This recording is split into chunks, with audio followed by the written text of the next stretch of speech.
Boa noite a todos, muito bem-vindos mais uma vez. Em nome de Jesus, nós estamos aqui, vamos agradecer a oportunidade. Estamos juntos, somos todos úteis na reunião. Sempre nós comentamos isso. Vamos mentalizar pessoas que a gente conhece, que a gente sabe que está precisando de ajuda. O ambiente favorece e o nosso pensamento é força. Nós vamos começar a nossa reunião. Muito obrigado pela presença. Então, dando continuidade ao Livro dos Espíritos, o assunto de hoje, penas temporais. O espírito que progrediu na sua existência terrestre pode, algumas vezes, reencarnar no mesmo mundo? Sim, se não pôde cumprir a sua missão. Ele mesmo pode pedir para completá-la em uma nova existência. Mas então, isso não é mais para ele uma expiação. Então, nós não vamos chamar a questão 7.3 aqui, porque nós comentamos a semana passada. Então, nós vimos que o espírito pode repetir a reencarnação no mesmo planeta algumas vezes e pode circular de um planeta a outro, dependendo da necessidade. Nós estamos sempre no lugar onde Deus quer a nossa evolução. Aquilo que Jesus falou, que a gente sempre repete, o Pai não quer que nenhuma ovelha se perca. De qualquer forma, nós vamos progredir, nós vamos evoluir. Então, por isso dessa questão aqui. Isso não é mais para ele uma expiação. Aí nós vamos pegar o Chico Xavier.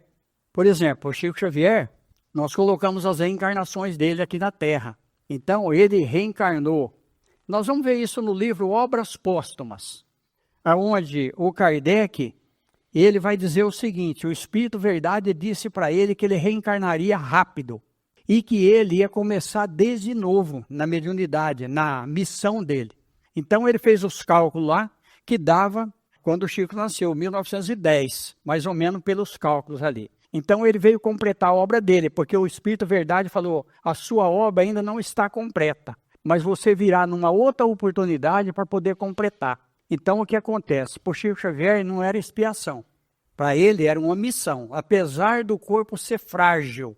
E ele disse que o corpo dele tinha que ser daquele jeito. Ele escolheu o corpo dele para ter toda aquela fragilidade, para que ele não se comprometesse. Porque, queira ou não, na Terra nós somos homens e mulheres, vivendo no corpo físico. Então, as influências materiais podem fazer com que a gente se perca e a gente não faça aquilo que foi planejado no plano espiritual. Quantos espíritos que vêm com compromisso e chegam aqui, eles desviam o compromisso deles? Nós vamos ver isso nos livros do André Luiz, principalmente nos livros mensageiros, nós vamos ver isso daí. Que os espíritos se preparam do outro lado, quando chegam aqui fracassam. Mas nós vamos ver isso na outra pergunta. Em que se torna o homem que, sem fazer o mal, nada faz para sacudir a influência da matéria? Visto que nada fez na direção da perfeição, deve recomeçar uma existência da natureza da que deixou. Fica estacionário e é assim que ele pode prolongar os sofrimentos da expiação.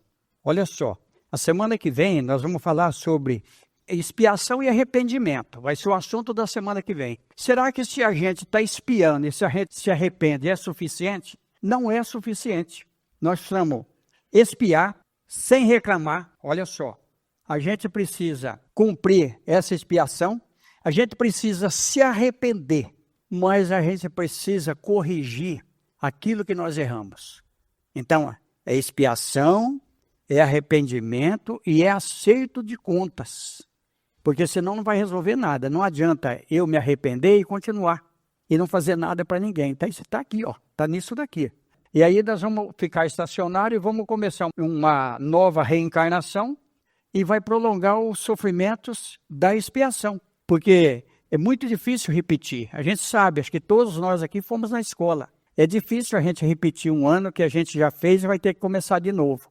E isso acontece também na nossa parte física, aqui na Terra. Quando a gente não cumpre aquilo que foi planejado, a gente volta novamente.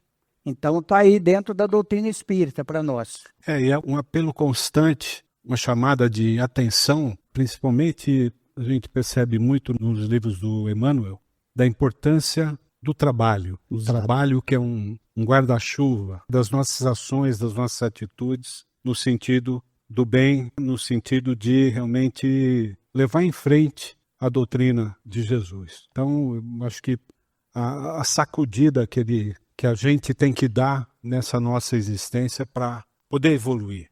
Exatamente. Aí tem um livro do irmão X que você me fez lembrar. Homens Prodígio. André, eles, numa reunião, ele queria que alguns amigos dele integrassem o grupo de Nosso Senhor Jesus Cristo, o grupo que ajudava Jesus naqueles compromissos, naquelas assistências. Então ele traz 3 rapazes. Aí ele chega e apresenta para Jesus. Ele fala, isso aqui é Jacob, meu amigo. Ele é vidente, ele vê o plano espiritual, ele vê o mundo espiritual e Jesus fica em silêncio. E aí ele começa a descrever o que ele vê, o que ele faz e Jesus fica em silêncio. Aí ele traz o outro. Ele fala, esse daqui é Naamém. Esse daqui, ele é auditivo. Ele ouve o plano espiritual. Ele conseguiu achar as joias raras da mulher de fulano de tal, que era um homem da alta sociedade de Jerusalém. E Jesus ficou ouvindo ele. Ele também fala uma porção de coisas que ele fazia, acontecia, coisa e tal. Aí traz um outro. Esse daqui é Joabe. Ele é psicógrafo. Ele escreve como ninguém. Ele já escreveu para fulano de tal, para ciclano, para bertano. Ele tem o dom da escrita. E aí ele pega e começa a descrever o que ele via e o que ele falava e o que ele escrevia. E Jesus fica em silêncio. Aí no final ele fala, Senhor, eles podem integrar o nosso grupo. Eles têm essas faculdades. Aí Jesus diz uma coisa para ele importantíssima para nós que somos médiuns, principalmente. Jesus diz o seguinte, existem muitos homens prodígio na terra, mas eu estou procurando aqueles, olha, que fazem a vontade do meu Pai através do trabalho. Esse é que meu Pai quer. Então não adianta nada, faculdade está dentro disso aqui. Não adianta nada, a gente tem os dons, todos nós somos importantes. Independe de sensibilidade mediúnica, através do bem que nós fazemos. Porque no livro dos Espíritos está escrito, não fazer o bem já é um mal. Olha só, a responsabilidade nossa. Principalmente nós, que nós estamos dentro da doutrina espírita.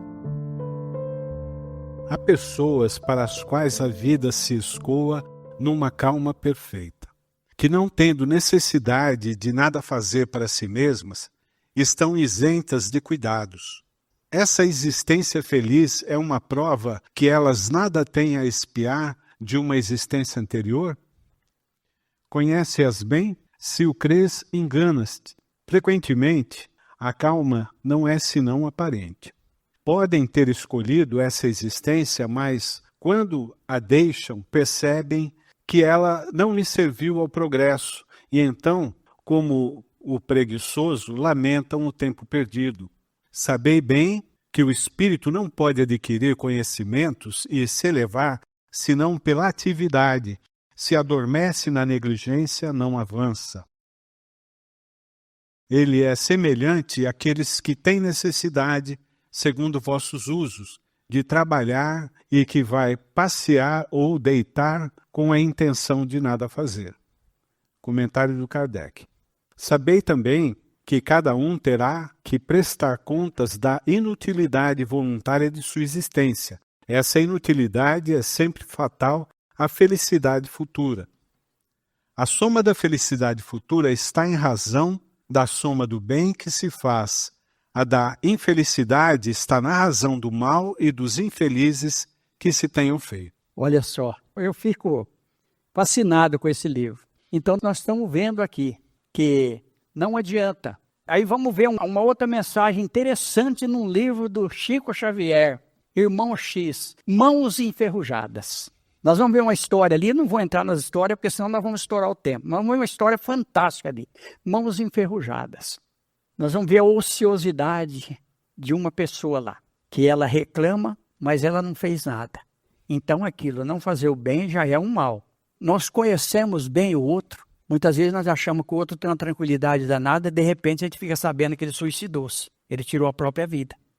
Porque nós não estamos no íntimo. Por isso que nós não temos parâmetros para medir sentimento de ninguém.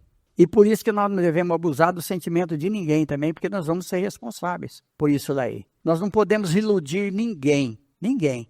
Olha só, é uma coisa tão importante a vida, que quando a gente começa a estudar a doutrina espírita, a gente começa a entender uma porção de coisa que passou desapercebido durante toda a nossa trajetória. Principalmente quando a gente chega nos 70 e passa os 70 anos. Vou pedir para você voltar um pouquinho. Frequentemente a calma não é sinal aparente.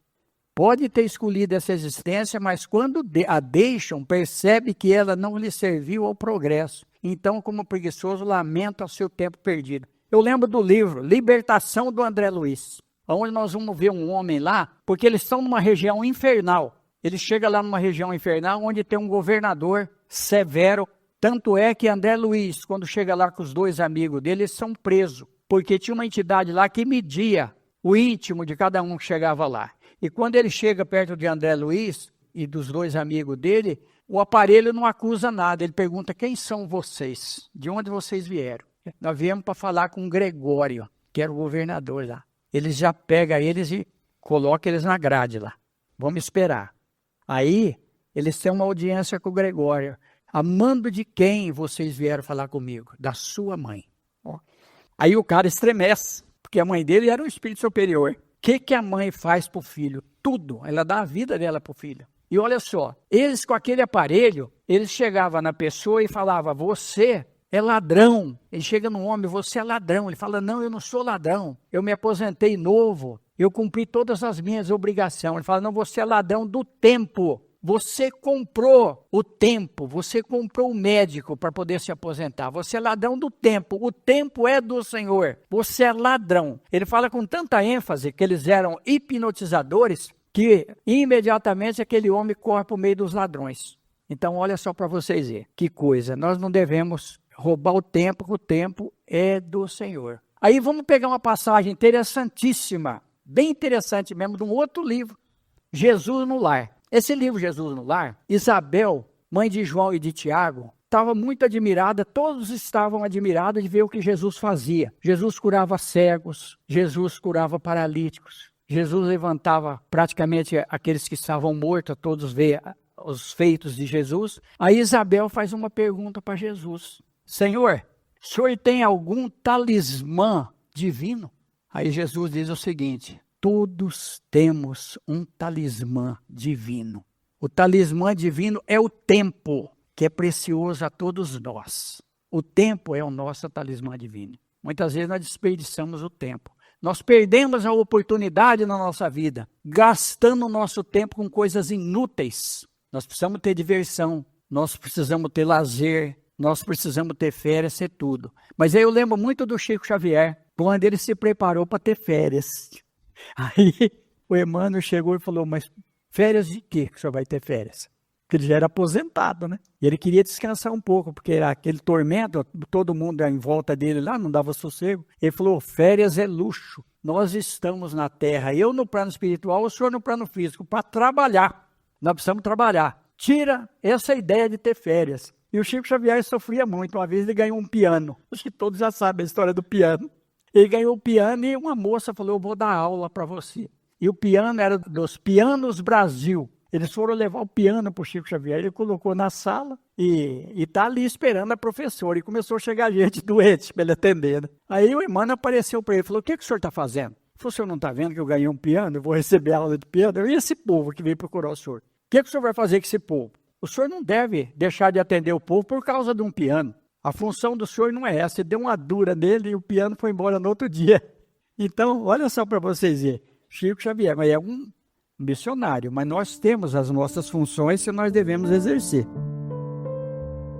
Há pessoas que, sem serem positivamente más, tornam infelizes todos aqueles que as cercam pelo seu caráter. Qual é para elas a consequência?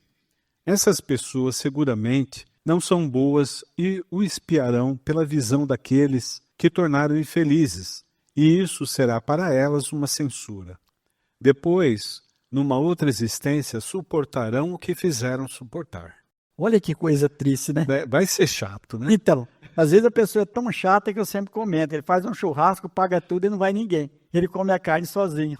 E aí ele não sabe fazer churrasco, a carne não fica boa, ele acaba não comendo também. Então, está dentro disso daqui. Quantas pessoas que fazem todos que estão em volta delas infelizes, principalmente quem tem poder de mando em empresas. Olha, e aí tem uma passagem interessante, não sei se está no Evangelho ou no Livro dos Espíritos, do cara que ele é dono de casa, e ele fala, aqui mando eu. E aí o Espírito Verdade responde, e devia acrescentar, e sou detestado. Porque todo aquele que quer mandar muito, ele é detestado. Conduta Espírita, André Luiz e Durvaldo Vieira. Quanto possível plasmar as resoluções do bem no momento em que surjam, de vez que, posteriormente, o campo da experiência pode modificar-se inteiramente. Ajuda menos quem tarde serve. Ainda que assoberbado de realizações e tarefas, jamais descurar o bem que possa fazer em favor dos outros. Quando procuramos o bem, o próprio bem nos ensina a encontrar o tempo de auxiliar. Olha que coisa maravilhosa. Aí tem uma frase do André Luiz muito interessante. Quando o trabalhador está pronto, o trabalho aparece. Então, é uma verdade isso daí. Porque muitas vezes a gente quer fazer alguma coisa, mas a gente quer fazer aquilo que nós não temos capacidade. Então está dentro disso aqui, ó. Quando procuramos o bem, o próprio bem nos ensina a encontrar o tempo de auxiliar. Então tinha um amigo meu que ele falava, e acho que ele ouviu de alguém isso daí, que quando a gente precisar de fazer alguma coisa, para a gente não procurar o desocupado, porque ele não tem tempo. Quem vai ter tempo é aquele que está trabalhando, aquele que está ocupado. O desocupado nunca tem tempo, ele tem sempre alguma coisa para fazer para ficar mais desocupado ainda. Porque é muito difícil, está dentro disso aqui, né? Ajuda menos quem tarde serve. Aí entra o médium nessa questão aqui. Porque ele tem mediunidade, mas ele não quer se comprometer. A saúde física dele está perfeita. Quando ele começa a definhar, aí ele quer procurar, aí ele quer se tornar super médio, aí não tem mais tempo. O corpo não permite mais. Ainda não é chegado o meu tempo, mas o vosso tempo sempre está pronto. Jesus, João capítulo 7, versículo 6. Então, o nosso tempo sempre está pronto. Depende de nós. Depende de cada um de nós, no nosso dia a dia. Não precisa ser espírita, não precisa ser evangélico, não precisa ser católico, não precisa ter nenhuma doutrina se a gente fizer o bem. Porque o que vai prevalecer é o bem. Fora da caridade não há salvação. É o lema da doutrina espírita, isso daí. O espiritismo é maravilhoso. Olha quanto ensinamento a gente tem. É fantástico. Mas se a gente não tiver nada, que às vezes a gente acha que aquilo não serve para nós, mas vamos fazer alguma coisa a favor dos outros, que já vai ser uma grande coisa para nós. Quando a gente desencarnar, alguém vai lembrar de nós com saudade, vai fazer pelo menos uma prece para nós, uma oração. Isso vai ser muito benéfico. Nós estamos estudando o nosso lar aqui de terça-feira, é importantíssimo esse livro. Esse estudo é fantástico do nosso lar. Nós vamos ver que o André Luiz, ele recebeu benefício do outro lado, graças a uma mulher que ele atendia despretensiosamente. Às vezes ele não queria atender ela, a secretária falava, atende, coitada, ela está aí, atende ela. Ele atendia. Aquela mulher fez oração para ele a vida inteira. Essas orações chegavam até ele. E aí quando ele é recebido, eles falam para ele, alguém não esqueceu de você. Olha, é interessante isso daí. Mas nós vamos parar, porque senão vamos estourar o tempo. Tem uma história linda de um pedaço de pão. Está no livro do Humberto de Campos, mas nós vamos deixar para contar um outro agora. Cada um faz o seu pedido mental. Vamos aproveitar a vibração do ambiente e buscar aquilo que nós viemos procurar aqui. E vamos auxiliar também aqueles que nós conhecemos. Próximo assunto, na semana que vem, expiação e arrependimento. Só agradecer de coração a todos vocês pela presença, pela união nossa aqui, nós estamos sempre juntos. E vamos agradecer a Deus, agradecer a Chico Xavier, aos nossos anjos protetores, pela assistência que a gente recebe, e encerrar a reunião, sempre com Jesus na nossa vida e no nosso coração. Que Ele nos abençoe. Muito obrigado, gente, pela presença. Recomendações para a leitura. Obras citadas nesta palestra: As Vidas de Chico Xavier, Marcel Souto Maior. Jesus no Lar, Neio Lúcio Chico Xavier. Libertação, André Luiz Chico Xavier. Luz Acima, Irmão X, Chico Xavier. Nosso Lar, André Luiz, Chico Xavier.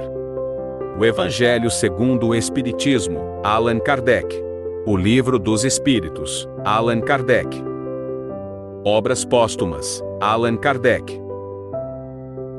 Os Mensageiros, André Luiz, Chico Xavier.